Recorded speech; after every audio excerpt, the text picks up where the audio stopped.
ఈరోజు మరి తెలంగాణ రాష్ట్రంలో ప్రస్తుతము మనం చేపట్టినటువంటి మేమెంతో మాకంతా అన్నిట్లో అంటే విద్య, ఉద్యోగము, అలాగే రాజకీయంగా అందరికీ జనాభా ప్రాతిపదికన వాటా ప్రకారం హక్కులు కావాలనే ఒక కార్యక్రమాన్ని చేపట్టడం జరిగింది.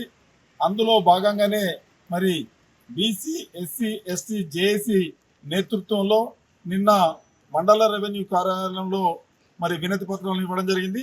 ఈరోజు జిల్లా కలెక్టరేట్లో మరి వినతి పత్రం ఇవ్వడం జరిగింది. ఇది ప్రారంభం మాత్రమే. దీని తర్వాత అంచెల వారీగా మరి రాష్ట్ర నాయకత్వం సూచన పిలుపు మేరకు ప్రతి కార్యక్రమాన్ని కూడా విజయవంతంగా నిర్వహిస్తాము. పాలకులు ఎవరైతే ఉన్నారో ఎంపీలు మరి దీన్ని దృష్టిలో పెట్టుకుని తక్షణమే ఏ పార్టీలో మీరు ఉన్నా కానీ మరి ఇది న్యాయమైన కోరిక కనుక మీరందరూ కూడా స్పందించి పార్లమెంట్లో శీతాకాల సమావేశంలో బిల్లు పెట్టించడానికి మీరందరూ ప్రయత్నం చేస్తే మిమ్మల్ని కడుపులో పెట్టుకొని మీ యొక్క సీట్లను పదిలంగా మీకే అప్పచెప్తామని తెలియజేస్తాను. అదే కనుక మర్చిపోతే మీరందరూ విశ్రాంతి తీసుకోవాల్సిన సమయం మాత్రం తప్పది. అది ఏ పార్టీ అయినా కావచ్చు. ఇవాళ మరి మోడీ పేరు మీద గొప్పగా అభ్యర్థులు ఎవరో కూడా చూడకుండా మరి నాయకత్వాన్ని బలపరిచిన ఈ బీసీ ప్రజలే చీకొట్టే రోజులు మరి రావద్దని మేము కోరుకుంటున్నాము.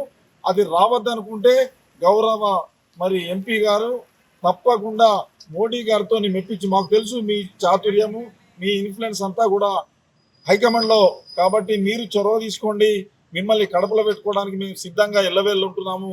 మీరు చేసే ఈ కార్యక్రమంలో బీసీలు, ఎస్సీలు, ఎస్టీలు అందరికీ కూడా సబ్బండ వర్గాలకు న్యాయం జరుగుతుంది. ఇక్కడ ఒక వర్గం కొరకు అడగట్టేది మేము జనాభా ప్రాతిపదికన రిజర్వేషన్ అడుగుతున్నాం. కాబట్టి అన్ని కులాల వారికి, అన్ని మతాల వారికి సమానమైన స్వేచ్ఛ, స్వాతంత్రము, హక్కులు, రాజ్యాధికారం దొరుకుతాయనే ఉద్దేశం ఈ కార్యక్రమాన్ని చేపట్టాం కనుక తప్పక మీరు సహకరిస్తారని మనస్ఫూర్తిగా ఆహ్వానిస్తున్నాము.